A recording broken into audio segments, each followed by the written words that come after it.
is going on, everybody? I have a special guest tonight. All my guests are special.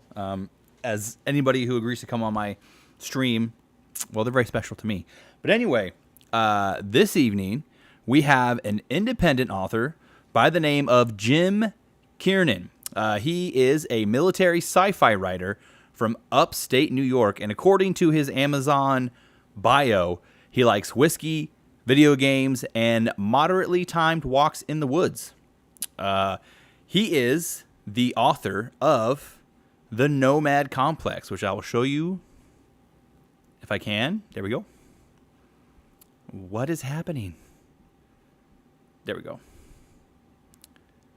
Take that off. All right. So that's the cover of The Nomad Complex. I think that's a pretty sweet one, if I do say so myself. Hammertron action figures. What's going on, dude? Always good to see you showing up. Yeah, that's Jim's book. Let's go ahead. He's in the queue. He's waiting. Let's bring him on, dude. All right. Can you hear me? I can hear you. Score. Chat. Does everything sound good? I'm sure it does. All right, Jim. How's it going, man? Doing good. Thanks for having me on. Yeah, dude. Thanks for coming on. Of course. I've been really. I think you're, I don't know, 6th, 7th author maybe. I'm having a great time doing this, man. Finding lots of books that I want to read. Nice.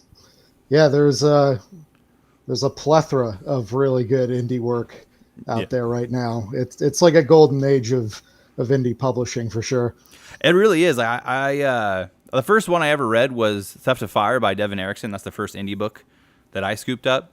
Okay. But yeah, I think before that, I always just thought it was like, I don't know, maybe there was like because anybody can do it, right? So I didn't know like what the quality was going to be like, but I haven't read an indie book yet that I haven't liked. So yeah, there was definitely a stigma to it that I think is kind of starting to get beaten away. Yeah. With a lot of hard work from people like me putting out quality books. But yeah, I've definitely read a couple of indie books that, were maybe rushed, or, they didn't have the funds to hire like a professional editor or something. But yeah, unfortunately it kind of gives a bad name to the rest of us, but it's going away. Yeah. Slowly but surely. I mean, I can see that. Yeah. Who do you use for your artists for your cover work, or did you do your own cover? No. So for the Nomad Complex, that was actually Chris Roberts, also known as Zevius, who passed away recently, unfortunately. Everyone who knew him was pretty broken up over that, because he was a pretty cool guy and extremely talented. So it's, light went out in the world, so unfortunately. But yeah, he did the Nomad Complex. And for my first book, Combat Orders, I don't know if you know Ryan Williamson. I don't think the name sounds kind of familiar, but no. Yeah, he's been putting out some good stuff. But he did Combat Orders. Is that that's your collection of short stories, right? Is that the? It is. Gotcha. Are those your two, like so far your only two works? Correct. Cool. So this is your debut novel? Combat Orders is. Oh, okay. Yeah. Gotcha. Well, I guess, yeah, what you, I read just the blurb on Amazon for the Nomad Complex. Are you able to go a little bit deeper on like what the book's about and maybe like the lore and your ideas behind it, or where the idea came from? Absolutely. Yeah. Yeah, wherever you want me to start, for sure. Yeah, I guess I kind of rambled off a few questions there, didn't I? I guess, yeah. What is the premise of the Nomad Complex? So the premise is that it's a far distant human civilization that no longer uses planets as permanent settlements. They're nomadic, hence the title, and basically just strip everything down from all the raw natural resources. They just strip everything down, and if there's a civilization in the way, they'll conquer them and use the population as slave labor or stuff like that. They're basically space Vikings on steroids. Nice. I like that. Yeah. So that's the premise of it, and on top of that, I really like dystopian fiction, so there's that, you know, sketchy government going on there too. Yeah. With the like harvesting whole planets, do you have pretty crazy like machinery in your world that allows, or your, I guess, your galaxy, universe, whatever, that allows you just to suction up a whole planet? Or how long does that process take? So it depends really. The human population is so large that they can just have workers go down and strip the planet. But let's say maybe there's a civilization that's a little too difficult to conquer. They'll deploy something they've called a singularity device, and there's two different types. There's planet killers and star killers. Oh, And so planet killers they'll deploy, and it breaks down the whole planet and just forms an accretion disk that they just vacuum up. nice. And same thing with the stars. So the logic I've put in why they don't just use those is they don't get as many resources, so it's less efficient. Yeah, makes but sense. it's quicker and more convenient. Yeah. Are these other civilizations, are they like, has humanity kind of spread out before this and now they're like rediscovering lost humanity colonies, or are they straight up aliens? They're straight up aliens. Nice. Sweet. Yeah. And is it all in, I feel like in the description, is it all in our galaxy, or are we jumping to different galaxies? At this point in time, they kind of don't even know how far away they are from the Milky Way anymore. Oh, okay. Yeah, like they call it the mother galaxy. I like that. That sounds cool. Yeah, they're just like, you know, they think they've been at it for several thousand years at this point. And so they're like, you know, we could be on the other side of the universe by now. We've been at it for so long, we don't really know. Yeah. So like their history is kind of, I don't know, like nebulous. It's kind of unknown to them. Like how long they're just like, we're out here, where we came from, I don't know. Especially for the main characters, because these shock troops are they're basically second-class citizens. Yeah. It's a 100% conscripted force, and it's all, you know, orphans, people who were accused of violent crimes and convicted. Yeah. So they just are, when they're not, you know, being deployed, they're in cryostasis. When they're needed, they're taken out of cryostasis. Oh, really? And sent to fight. Yeah. Nice. So they know even less than the general population. Gotcha. So they're kind of like a forward deployed Night's Watch kind of thing. Yeah, kind of like that. Is except they get prostitutes that they can relieve themselves with. Oh, there you go. That's not so bad then. Like, so these guys are, who knows how far out from the Milky Way? Do they know, or is there a belief that there are still humans in the Milky Way, or is that just like, no, we don't? We ruined that galaxy. We left it behind. So I actually plan on tackling that question in a book in the future, because I'm kind of planning on writing prequels that go all the way back to the origins. It's not really too much of a spoiler, but there are humans back in the Milky Way who didn't want to go on this exodus. Okay. But they're kind of viewed as tree huggers. The granola spacefarers. Yeah. It's like, oh God, you want to stay here? All right, hippie. It's home. I don't want to leave home. It's just a small town galaxy, dude. Hematron asks, are the humans the good guys or the bad guys now? Yes. Yes. Yeah. There are good humans and there are bad humans. The main group, like I said, you know, you have a mix of orphans who kind of grew up in the terrestrial shock troop corps, and so that's kind of that. The corps is kind of their family, and they're a little bit more empathetic, I guess you could say. Whereas the hardened criminals are the ones who are, you know, they love that life. Yeah. You know, they just get to go out and fight, and then they come back and get drunk and party, and yeah. They make officer real quick. They make officer real quick. Yeah. Yeah, that's another thing I did a little differently is the ranks aren't traditional military ranks. So like the average trooper is just a trooper. Like the second in command of a team is a yeoman. The Oh, leader okay. of a team is the foreman, and Oh, the nice. foreman answer to supervisors, and the supervisors to administrators. Kind of went like it's more of like a almost a corporation kind of feel versus military. Yeah, I kind of wanted to like present it as, these guys aren't.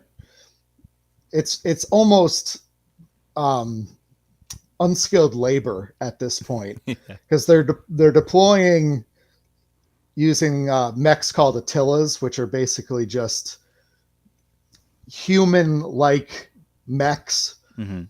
and they Cool control them name. with their. Thank you. Took me a long time to come up with that one. um, but so they're not actually in any danger when they go to battle because they're controlling these Attilas with their brains. Okay, from And like a distance, so, you're not inside it. That's like a remote, yeah, like a they're not drone. inside it. Hmm. Yeah. There are psychological effects that can have on the troopers, Yeah. but generally they're not in any danger. Like ever, they never So deploy like on the ground.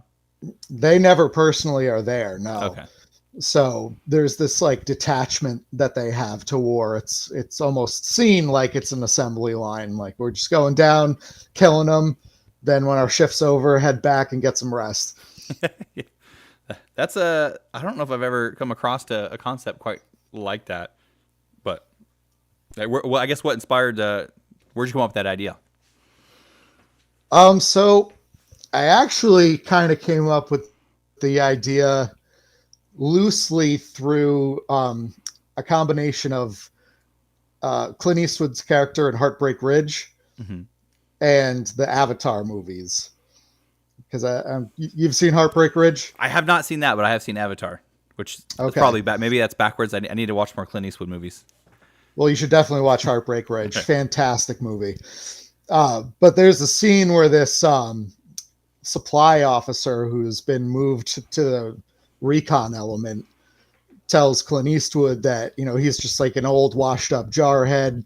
He should just be placed in a glass container that says break in event of war. And so it's like that's kind of where I got the idea for throwing these soldiers in cryostasis until they're needed. Yeah.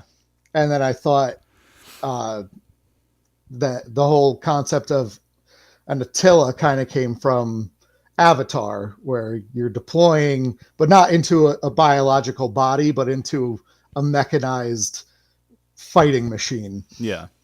I like Yeah. that. That sounds cool, man. Um, Thank you. yeah. Hammertron action figures ask, should we be rooting for the humans or the aliens? That's a good question. I can definitely see people wanting to root for the humans. Um,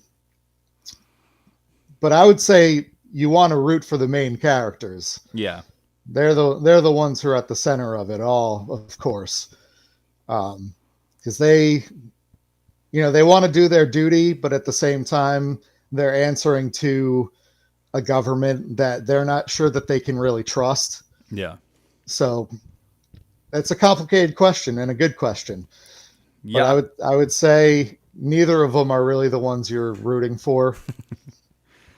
I tend to root for humans regardless, even if they're like, even if you can tell they're just the d bags of the story. If it's they're fighting non-humans, I'm probably gonna choose the human team.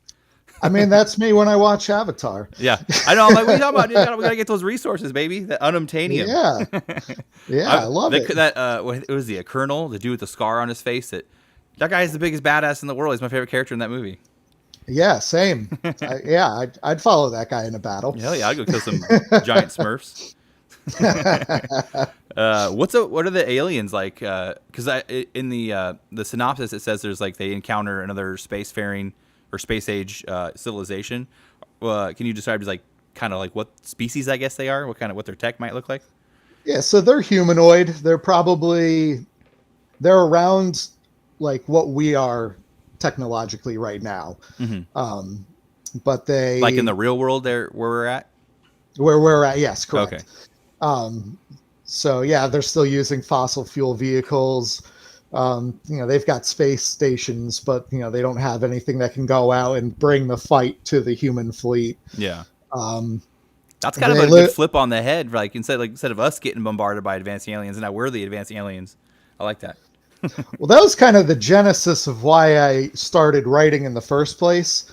Um, my my roommate in college, his girlfriend got him the box set of Generation Kill, and I mean, we just kept rewatching that show over and over and over. We were obsessed, and I was really into Halo.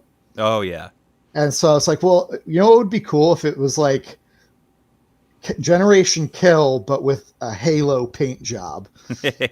You know, so that's kind of where I got the idea from to kind of flip the Independence Day scenario. Yeah. You hit me with a bunch of things that now I got to go watch Heartbreak Ridge and Generation Kill because I haven't watched that either. Oh my God, Generation Kill is amazing. Is it like how many seasons does that have? It's a mini series about the 2003 invasion of Iraq. Mm-hmm. Follows the first Marine Division, the Recon Battalion, and it's hilarious actually. Because you know, in between fighting, they just say the most ridiculous shit to each other. Yeah. Yep.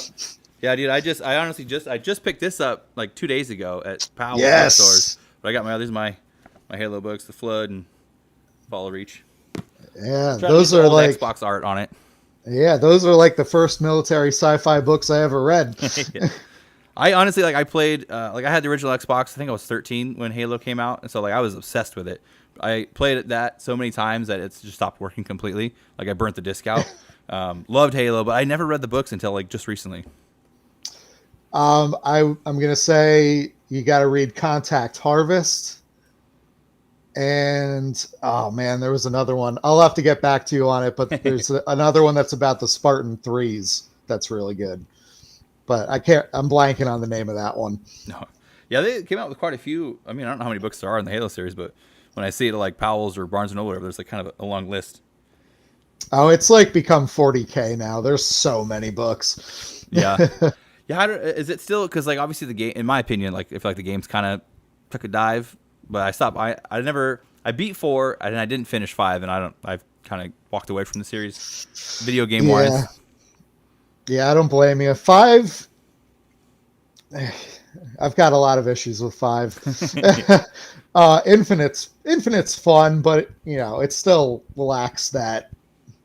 What made Bungie Halo great, Man, that was I got the Master Chief bundle a couple years ago, and the nostalgia almost made me cry. I was like, this is I love this.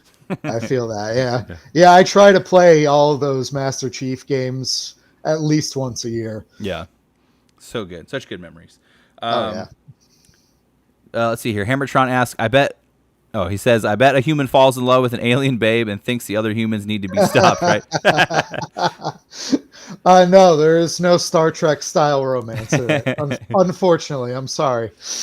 I mean, that's kind of like if I wasn't married and I was a space traveling bachelor, I think I would. That's kind of the dream, is to hook up with an alien babe. Hey, I mean, theoretically, there's got to be some great space babes out there. Yeah. Something's got to be close enough to work. Absolutely. So do these the shock troopers, they're cryo until war? Is there big gaps where they're not doing anything, and then how long does a war last where they actually have a chance to live and Yeah, it could be weeks to centuries. Yeah. Hardcore. Yeah, they're never told how long it's been, because the way the government sees it, it doesn't really matter to them, because once they're conscripted, it's for life. Yeah. So, are there more than one faction, or is humanity pretty much a unified totalitarian force? It's pretty totalitarian. Mm-hmm. There, not to say there aren't factions, though. There's an organized crime syndicate called the Sorari family. Yeah. A lot of them end up in the shock troopers because of murder convictions When they get and arrested. stuff. So. Yeah. And then there's obviously, in between the different military branches, there's some contention. Yeah. The other big branch is the Civil Defense Forces, and they're basically the authoritarian arm of the government. They enforce, they're the ones who have like secret police. They're out, walking the beats, just, they get the badge and they can pretty much do whatever they want. Yeah, I like a Yeah. good secret police character. Are there any POVs in the book from a secret cop's POV? It's all third person subjective to the main character. Oh, okay. So yeah, I like that. I feel like I although haven't read a single POV in a while. oh well, there you I go. have to give this one, give it a go. I actually dug this out just in case. So I did write a short story for this anthology that is set in the Nomad Complex universe that does follow the POV of one of the secret police. Nice. Is that anthology you said? It's an anthology, yeah, strangest fiction. Is that also independent? Is that a bunch of indies that got together and made that? Yeah, it's indie. That's cool. Yeah, I might have to see if I can find that, and then I'll put a link in the description for people who Yeah, want to click on it. The guy that runs Strangest Fiction, he's a good guy. He definitely deserves more attention than he's getting over there. So, heck yeah, you'll have to check him out. What's it called? Strangest Fiction? Strangest Fiction, yeah. Derek Watlett is the main guy that runs it. All right, yeah, I'll check that out. Alrighty, and then so your protagonist. Who is your protagonist? What's his? Is it a man? I guess shouldn't assume. It's a man. Right. Yeah. There are women in the terrestrial shock troopers, but they're definitely a minority. Mm-hmm. Is there if it's a?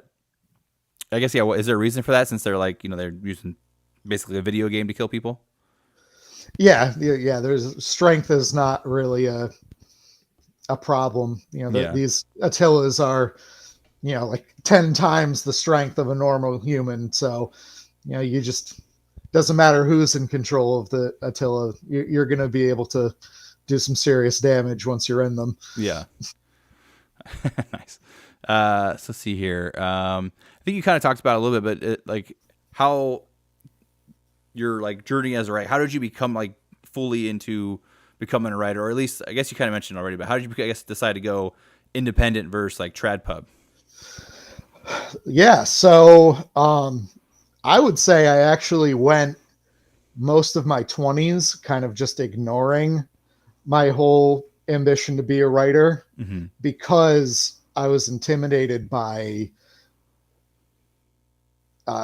going out there and querying and all the stuff that traditional publishing requires. And one day I kind of just thought to myself, if I just did it indie, I could probably have it published faster than if I was trying to get traditionally published. Yeah. So that's the route I took, and I haven't looked back. Nice. Yeah, I mean, I hear a lot of issues. I mean, obviously not from like the bigger people, but like complaints I hear about in the trad pub side of things is like they take your book up, they get you published, and they just like sit on it. They don't do like any marketing for you. Your book might not go anywhere, kind of thing. So. See, I would think that was the primary reason to trad pub is the marketing. I believe that's what. Yeah, I thought that was the benefit, but I hear a lot of people say that they'll get published and their publishers don't do squat for marketing for them. So it's kind of, and then if they do sell stuff, then they got to give a cut to the publisher. So it's like at that point, you may just go indie. Yeah, that's not right. Yeah, I mean, obviously not all publishers are created equal. So some are good, some are bad. Oh yeah, absolutely. There's a lot out there. Oh yeah. I didn't realize just how saturated the market is until I got out there and published. Yeah. Yeah. But I do complain about how much of a grind it is, but I wouldn't trade it for anything. It's what gives my life purpose. Yeah. Worthwhile grind for sure. Yeah. Let's see here. So you already kind of mentioned some of your influences, like Halo, Heartbreak Ridge, Generation Kill. Is there anything as far as not just this book, but like as a writer that like kind of influence your writing style, like other writers maybe? Well, definitely Dune. Mm-hmm. The the writing style that Frank Herbert had in the original Dune, especially with the the inner dialogue of the main characters. Yeah. You can definitely see that in the Nomad Complex. The main character Zeph, I constantly have him thinking about stuff. Yeah. I made him a very observant guy, and so he's always thinking. And that was probably my main influence from Frank Herbert. And I would, in future work, start to do multiple POVs like in Dune, so Yeah. you can like see the plots of the villains versus what the protagonists are doing. Yeah. Yeah, that was a crazy craft from him. Like, not only like the inner monologue, but how often he was jumping from perspectives in the same chat, in the same scene, just back and Yeah. forth. And the fact that it wasn't a train wreck, I think is a pretty good testament to his skill. Yeah, I'm surprised they didn't get confused by it. Yeah, no, it was clear. I honestly, as embarrassing as it is, I just read that book, I think last year for the first time. Okay. I didn't read it a long time ago, but man, I loved it. I was like, I couldn't put it down. I would stop reading, close it, and be like, holy crap, that was awesome. Not a big fan of Dune Messiah though. Definitely Dune was, I thought, in my opinion, was way better than Dune Messiah. I think we talked about this when we first followed each other on X. Yeah, because I remember really enjoying Dune Messiah, but there is a one of those Brian Herbert books that takes place in between Dune and Dune Messiah. Mm-hmm. And I'm wondering if maybe I'm like confusing the two of those. Yeah, because Dune Messiah starts off like the whole war is basically over. He's the emperor now. He's a big baller. There's like veterans on. Oh my gosh, I forgot the name of the planet. Arrakis. Arrakis, yeah. It's not Dune. Yeah. There's like veterans in the Fremen from that conflict that are like salty and disgruntled. I'm like, well, okay, I missed a lot here, but all right. Yeah. Yeah, that was the thing about that book, the one that takes place in between the two, because it part of it follows Stilgar going out and fighting in the jihad. Yeah. And even he's like, man, this is too much violence. And it's bad when the Fremen are saying that. Yeah. Hey, I got a Burn Enough. He's another booktuber. He specializes in mill sci-fi. I don't know if you follow him or not. But he's in the chat. He says, in the upcoming Nomad Complex, you depict a future where humanity's nomadic lifestyle leads to resource exploitation across star systems, right? So yeah. He just joined. I think he missed the beginning. Okay. So my question, what inspired you to explore this theme, and do you see parallels between this fictional scenario and current global issues? So it wasn't so much a commentary on what's going on in the world.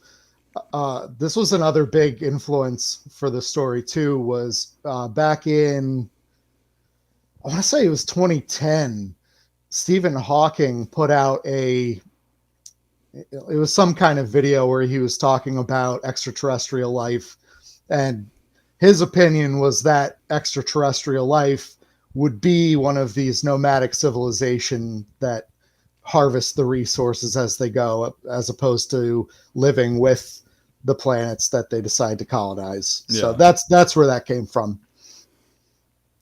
So if they're just destroying all these planets, do they just have these massive like space shuttle, I don't know, stations that they fly around on and live on? Yeah, it's a gargantuan fleet.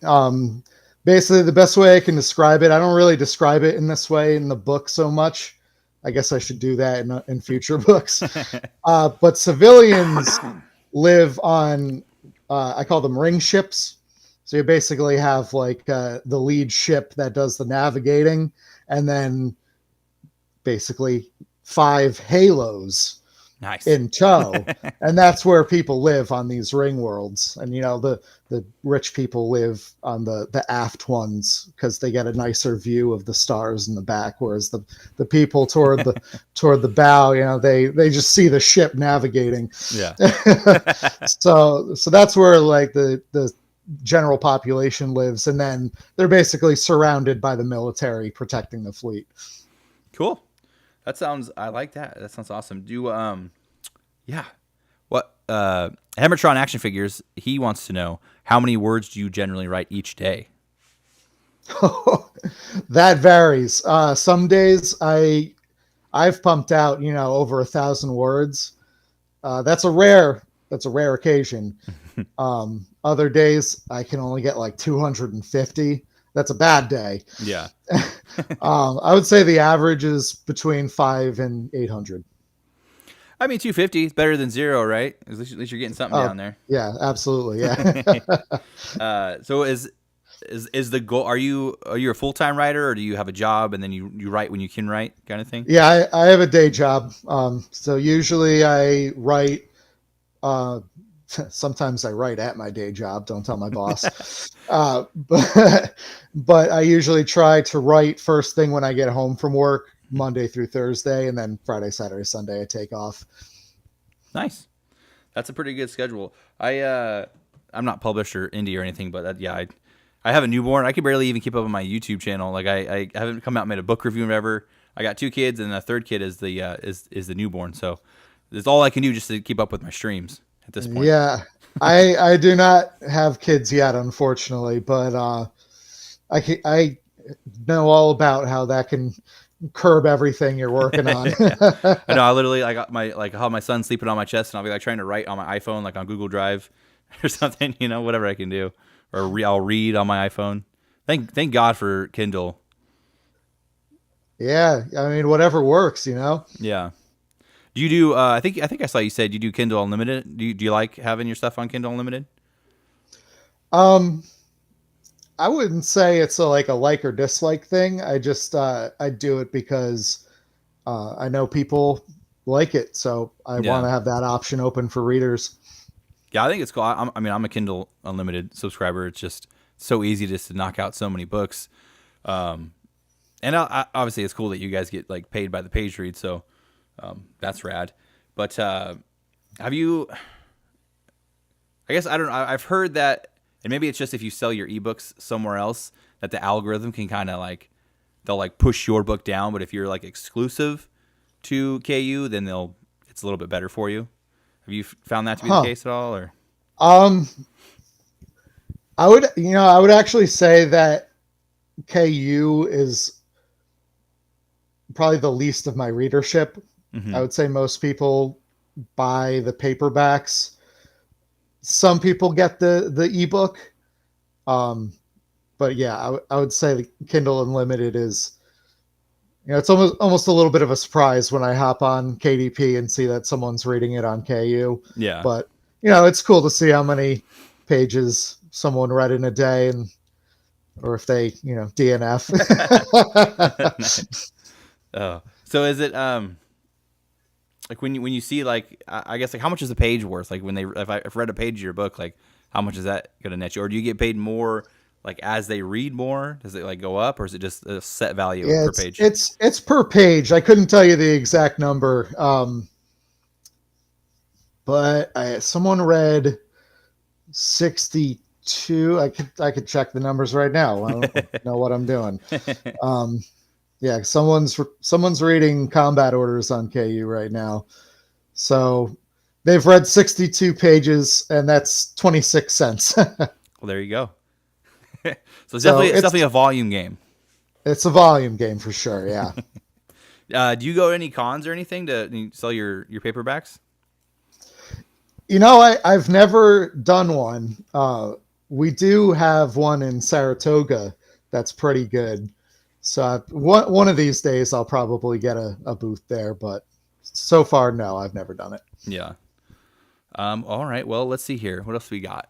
You talked about your schedule. So something I haven't really asked anyone yet, I don't think, but it's something I'm curious about because I've heard other authors say it's annoying when fans will be like, if you're doing something on X and it's clear that you're not writing, fans will hop in and be like, shouldn't you be writing? And so authors are like, no, it's important. You need to take time off and sharpen your saw, have a hobby. So what kind of hobbies do you use to kind of reset your mind before you go back into writing some more? I'm a big gamer. Yeah. So I game a lot, and I have absolutely posted about my gaming and have had some of my loyal readers say, "Hey, shouldn't you be writing right Yeah. now?" Which I don't mind. Yeah. It makes me know that my writing is appreciated Yeah.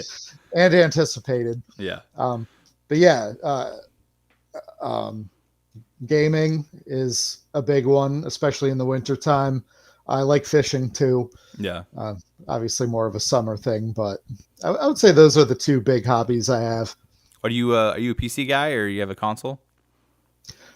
I've been mostly console, but my wife's a gamer too, and we decided to build a PC for the first time. So we just started that process like the Nice. other week. Oh, okay, so it's not done yet. Oh no, we're a long way from being done. Oh, that's the dream. I want a gaming PC so bad. I got the PS5 and I don't know.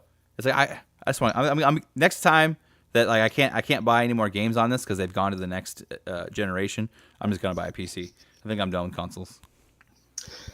My issue with the consoles is that I really like tactical first person shooters these days, and the vast majority of them are on PC. Yeah. So I was like, you know what? I'm just gonna build a PC because I'm sick of not having access to these really cool looking games. Yeah. Yeah, and Steam's got such a sweet library. I don't know if you shop on Steam. I think there's other ones, right? But that's the one I'd probably use. Yeah, that's what we use, Yeah. Steam. Yeah, PC. My buddy is a PC gamer, and he also goes bowling, and he's like in a bowling league. But he got like a buttload of tickets at the arcade. He got so many tickets that he got a free PS5, like from turning them into the toy counter.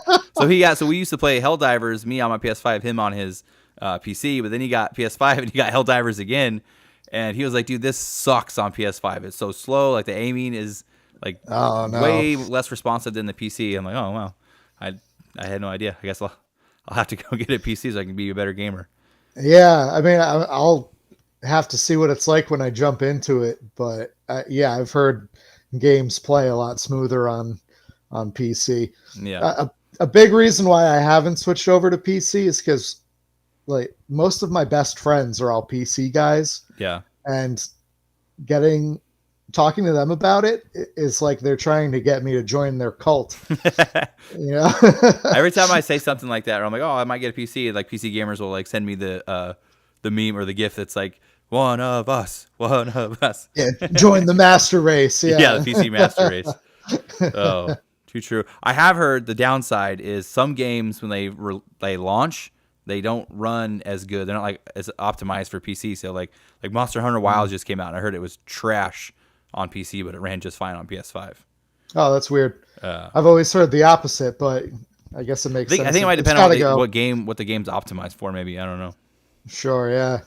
Yeah, it's got to go the other way sometimes. Yeah. Burn Enough wants to know who from the current Mill Sci-Fi authors is your current favorite? Of the current Mill Sci-Fi Besides authors. yourself, I'm guessing. Yeah. I haven't really been reading a lot of military sci-fi lately. Been reading a lot of more modern warfare stuff. Got a recommendation for that subgenre? Well, I'm sure you guys all know Mark Sibley with the Mongol Moon series. It's on my TBR. Highly recommends. Phenomenal. And yeah, I'm actually going to be in the volume 2 of their anthology for that. Oh, nice. You got doing something through Wargate then? Yep. Yeah. And they have me writing a book that's a sequel to that short story. Awesome, dude. I don't know how much I'm allowed to talk about that one though, so that's all I'll say. So this is breaking news right now. I broke this story. It's been mentioned. Oh, okay. It's been mentioned, but like I said, I don't know how much I'm allowed to say. Yeah. But I know I'm allowed to say I have written this, or I'm writing this. As far as like current magnitude, Yes, dude. That was, and so was Burn Enough. I watched his YouTube video, his review of it, and then I read it, and I was like, holy crap, this was awesome. Okay, yeah, I got orders of magnitude. Once I'm done with, because I'm reading. Actually, kind of a funny story. I'm reading the sequel for Mongol Moon right now, because I obviously read Mongol Moon years ago, and then Mark Sibley asked me to write for the anthology. So I read Mongol Moon again to kind of get myself caught up on the lore and everything. Yeah. And then I started reading the sequel, and then he asked me to write the book. So I went back and read Mongol Moon a third time. So I'm catching up with that. But after I'm done with that, I'm going to Orders of Magnitude because I really want to read that. Yeah, it's awesome, dude. I used to reread. I kick myself in the butt all the time because I reread. So I got into reading when I was like 10, and it was Harry Potter because that was the thing. Of course, yeah. And I got so I just kept rereading it. Every book came out, reread it like a million times. I wasn't reading anything else. I'm like, I had all this time as a kid with nothing to do, and I just reread the same book over and over again and said I could have read so many books then. And now I'm like trying to read while I got kids jumping on my head and stuff. And Yeah. I'm like, oh man. Well, I think about this in not exactly that same thing, but the same kind of principle. We didn't really think of, there's a whole world on Amazon that we can, buy all this stuff from, or, there's a wealth of knowledge on YouTube that I never thought to go check videos of how to do stuff on back when I was in my 20s. And now it's like, if I need to learn a new skill, I just go to YouTube. Yeah. I've been studying through Grok. If I want to learn how to do something, just going to Grok, and pretty good teacher. I'm not going to lie. Oh, okay. I'll actually, do that. I use Grok to design my workout routine for using my garage gym, and it's great. Interesting. Yeah. I'm surprised it's not trying to kill us. Yeah. Well, maybe he is. I don't know. Maybe give me some really dangerous exercises to do. Only time will tell. But Kordov, I don't remember how you say his first name again. Yusev, or Yuval. I pronounce it Yuval. Yeah, Yuval, okay. I've never talked to him in person, just on messages on X. Yeah, I will say his Dark Legacies covers look cool. I really want to check that. I think it's a trilogy. I want to check that out. Yeah, I think you're right. It's a trilogy. Yeah. Hammertron Action Figures asks, are you still writing in the Nomad Complex or series or world, or are you also working on other universes? You kind of mentioned the other universes just there, but yeah, no, well, let me just say, I will never stop writing in the Nomad Complex universe. Just to clear things up a little bit, I call it the Gleezy Republic universe because that's the political entity they refer to themselves as is the Gleezy Republic. I'm never going to stop writing that because it's my favorite universe to write it about. Yeah. But yeah, I've got other universes. When I have extra time to write, I'm actually writing a sequel to a novella that's in Combat Orders, Parallel, which is totally independent of Nomad Complex. So cool. Yeah, I just recently started reading Orders of Magnitude. I haven't really read a ton of novellas other than I have one collection of Conan, which I've got to be novellas because they're way longer than short stories, unless they're just super long short stories. See that, and some Larry Correia stuff like Lost Planet Homicide, like Audible originals. I really like him in audio format because it's a couple hours. You can be doing chores, knock out a whole story on audio. I really like short fiction on audio. Yeah, and I've never read Larry Correia, but I've heard great things about his work. Oh, dude, yeah, I'm a huge Larry Correia. He's probably my favorite author. His Nomad Complex, or I forgot how you pronounce it. What was the word? What universe? Gleezy Republic. Gleezy Republic. Where'd you get that name? From the Gleeza system of stars. Okay, so yeah. You just know things that I don't know. I don't know my systems. So this is going to be another thing that I'll explore in future books, but Gleezy is basically going to be a planet in a Gleeza system that was Gleeza Planet E that they just shortened to Gleezy. Mm-hmm. Nice. Yeah, so Larry Correia, his Monster Hunter International series, that's his, his debut novel was Monster Hunter International, and he's written a bunch of books. That's his, his baby, his go-to. But man, he has this fantasy series called, I don't know if you're familiar with it, but Saga of the Forgotten Warrior is the name of the series, and there's 6 books, and I just got the last 2 on hardcover. Oh my god, it's like my favorite. It's like dark fantasy, super Okay. super good. Highly recommend it. And I think you'd probably like this. It's called Servants of War. It's like it's like military fantasy, right? It's like a Ooh. pseudo Russia versus German trench warfare, but like once the Russians have like these mechs that are powered by ghosts, and they're basically invincible. But like the more damage they take, it gets hot inside. So like the pilots have to constantly switch out and like throw water in.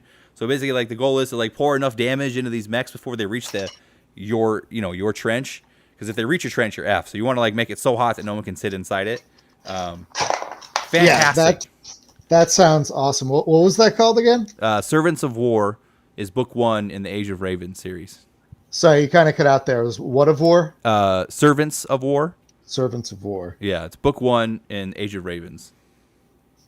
Yeah, that sounds awesome. Yeah, that was my favorite book that I read last year. It didn't come out last year. It came out I think like 2022, something like that. Okay. But yeah, it's fairly new. Like they're working on book 2 right now, and that's actually a collab between Larry Correia and Steve Diamond. Okay. A Bane book. I wish I could just push out books like that. Yeah, well, Larry, he writes full time. He doesn't have a day job anymore, so he.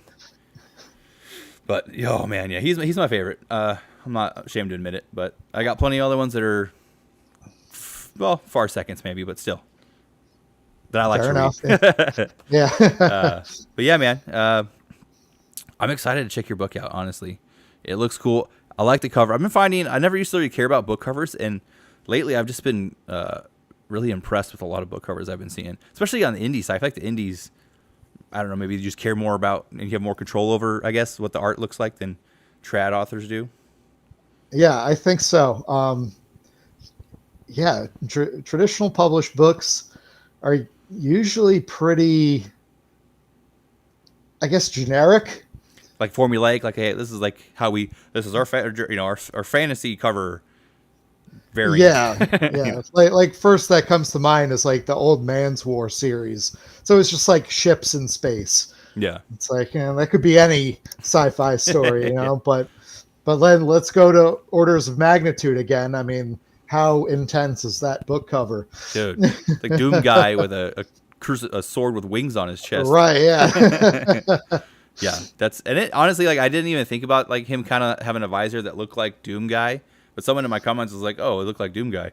Well, like I was reading, I was like, this reminds me of like a blending of Dead Space and Doom, with like with like Catholic theology like seeped into it. Yeah, I could see the Dead Space vibes in there too. Oh yeah, for sure. Hammertron asked, "Do you ever draw pictures of what you imagine?" I try to. Yeah, but I'm terrible at drawings. Yeah. If I can see something, I can draw okay, but like, yeah, drawing from my imagination, I suck. Yeah, like I when I first started writing, I specifically was trying to draw like the guns that everyone was using, and it just they were terrible. I mean, I'm sure if you had time to sit there and try, draw every day, but you gotta choose what you only got so much time, so you gotta choose what you want to hone. Yeah. So spend your time on writing, right? Yeah. I think it's just every time I try to write, I'm just like, yeah, I'm not good at this. Yeah. Were these 2 books that you put out, are these like your first attempt at putting books out, or have you like written books and then just like didn't finish them or didn't try and get them published and then went on to something else? Oh yeah, no, I've written many books. Yeah. Most of them will never see the light of day. It's good practice. It's good practice. Yeah. Combat Orders was like my attempt at, just do it. And then the second time is going to be less, overwhelming or intimidating. Yeah. And it definitely did that. But what I was not expecting was, at least relatively to me, how it's fairly popular. People seem to like it. Yeah. You find it helped out kind of honing your like writing process too? Because the first time I tried writing like a book, and I haven't finished one yet, I'm still working on it, but like I tried doing discovery. I'm like, I'm definitely not a discovery writer. So then I was like, I started working on outlining. Definitely, if I'm going to ever get a book done, it's going to have to be outlined. Okay, so you're a plotter. Yeah. Are you a pantser? I am definitely more of a pantser. Yeah. I don't know. I don't know if it's how my brain works or what. I just couldn't do it. I thought I could do it. I couldn't. Yeah, I've found if I try to plot, it's almost like my brain resists it. Yeah. I just have to let the story tell itself, and I'm just the vessel through which the words appear on the page. Yeah. Yeah, I'm kind of the opposite. I need to like have like a general idea of and like kind of map it out of like what's coming, and then that helps me to like as they go backwards or start at the beginning, like to put more things in there and understand where I'm going. Sure, I yeah. don't know. I feel like I got lost. I was like, I don't know where to go when I was trying to discover this. I can't do it. I get that. I get that. So what are you writing right now? Right now, I'm just touching up a short story. So that I didn't outline the short story, but the novel that I hope to complete, that I will complete, got to manifest that in my head. Absolutely, It's inspired by Halo, mostly like the Master Chief, like an homage to him, not necessarily the lore or anything to do with Halo. There's no aliens, Sure. but it's a post-apocalyptic Earth, and it's kind of like Halo meets like RoboCop. So like basically these like Spec Ops guys had their brains saved with science, and they found a way to install them into like an android's body, and now so like yeah, RoboCop in Spec Ops. That sounds cool. I'd read that. Yeah, there's more to it, but I suck. I don't have an elevator pitch, so I need to work on that. Oh yeah, I didn't have an elevator pitch for Nomad Complex for probably longer than I should have. Yeah. It's hard. It's hard to come up with that. Yeah. And also I'm like, am I saying too much, or am I like, I don't like, am I giving the plot away? So I gotta like figure out what the sweet spot is to convey what the book's about without like, ruining it. Yeah, it's a delicate balance.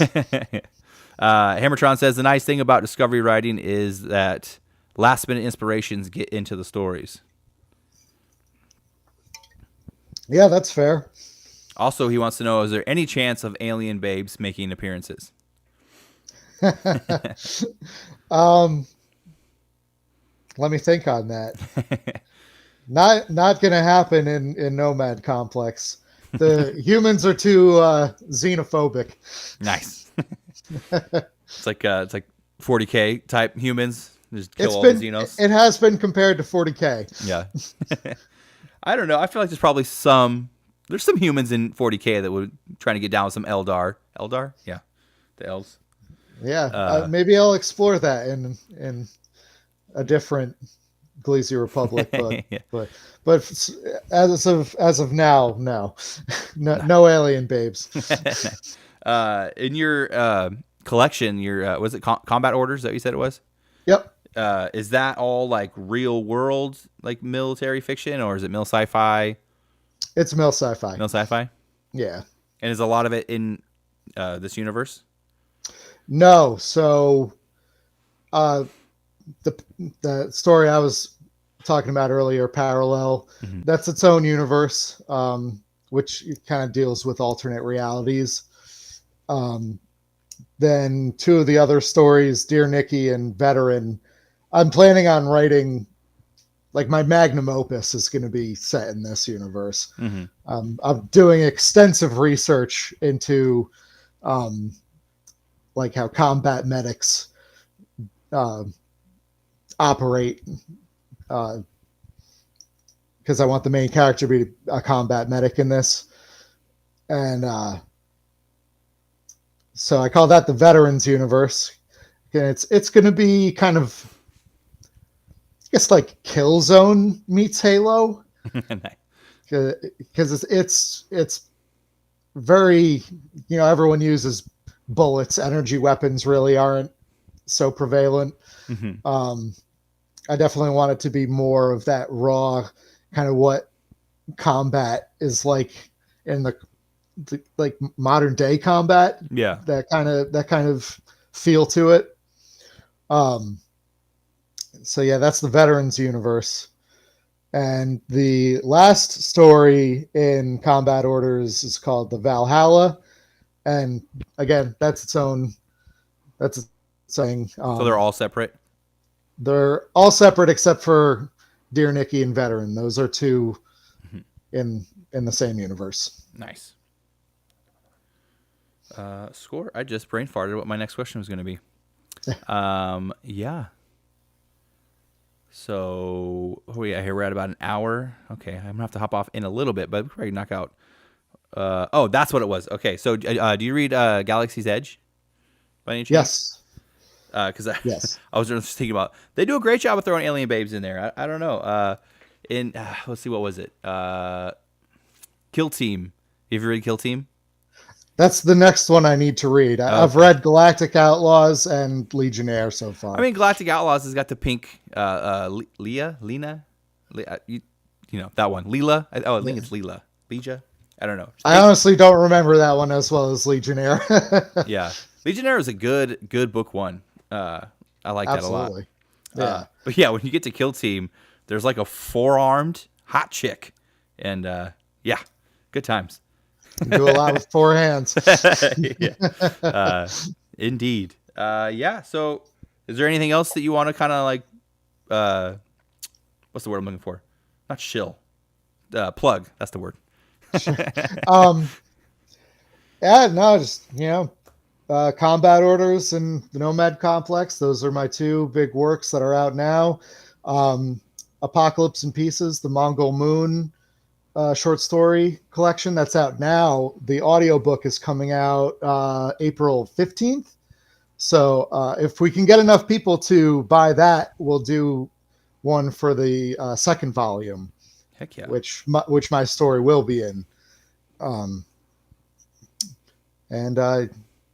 Yeah, I'm going to be doing a video game stream tomorrow with, I don't know, 97 Bravo. Mm-hmm. So what game are you guys playing? Arma Reforger. Nice.